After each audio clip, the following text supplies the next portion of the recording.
Setelah Paus Fransiskus bertemu dengan Presiden Joko Widodo, Paus Fransiskus akan kembali ke Kedutaan Besar Vatikan dan akan ada agenda internal untuk bertemu dengan pastor Serikat Jesuit, saudara. Dan inilah kita lihat bagaimana masih terlihat antusias dari anak-anak yang memberikan salam penghormatan kepada Paus Fransiskus yang sudah selesai menemui Presiden Joko Widodo. Tadi kita melihat bagaimana pemimpin kedua negara antara Vatikan dan juga Indonesia ini sama-sama menekankan adanya perdamaian dunia. Dalam hal ini adalah Palestina. Jangan gunakan kekerasan untuk kekuasaan. Juga tadi disebutkan oleh Presiden Joko Widodo dan juga Paus Fransiskus. Apa yang bisa Anda cermati di sini, Mbak? Ya, betul. Dan ini kan kita melihatnya bahwa ada banyak konteks ya kita melihat. Salah satunya tentu dalam konteks global strategic issues gitu ya, isu-isu global dunia. Dan kita lihat memang perhatian baik Sri Paus maupun Pak Jokowi sendiri untuk persoalan-persoalan besar itu jelas sekali komitmen kita terhadap apa yang terjadi di Gaza itu sudah sangat clear sekali. Dan kalau kita kemudian bawa kembali juga dalam konteks Indonesia, Mbak, ini juga sangat cocok sekali ya.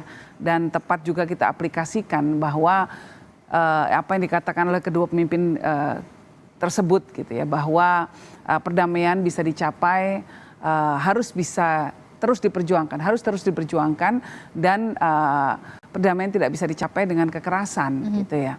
Nah, ada satu hal yang menarik bagi saya, satu penekanan ya, karena Paus tidak hanya berbicara soal toleransi, tapi juga soal social justice atau keadilan sosial. Ya, karena beliau tadi mengatakan kan bahwa banyak permasalahan yang bisa diatasi di dunia dengan melihat filosofi Indonesia.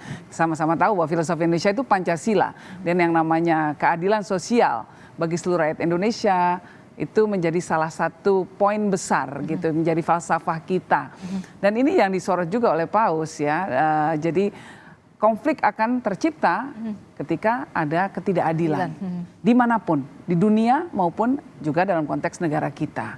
Nah, ini pelajaran besar sekali bahwa pemerataan, lalu kemudian sikap menahan diri, jangan hanya mengedepankan kepentingan diri dan kelompok, ego pribadi, itu menjadi sangat penting sekali. Dan yang perlu di-underline tadi juga yang menarik adalah kita bisa melewati masa kegelapan dengan filosofi negara Indonesia. Itu tadi.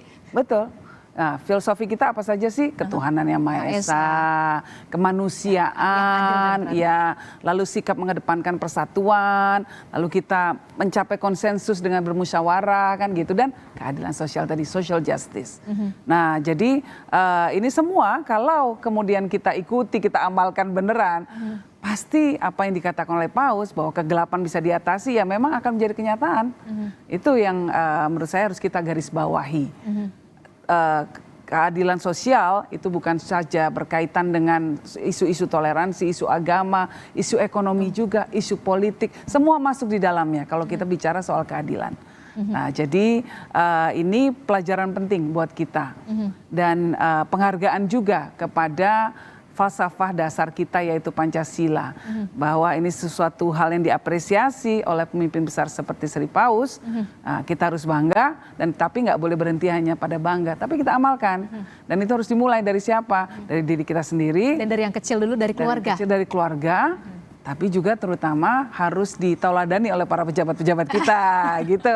Keadaan sosialnya harus diwujudkan. Persatuannya hanya bisa dicapai kalau semua aspirasi warga bisa diserap ya, dan dikelola dengan cara yang bijaksana. Oke, Pak Alexius, Anda setuju dengan apa yang dikatakan Bu Yeni tadi, Mbak Yeni?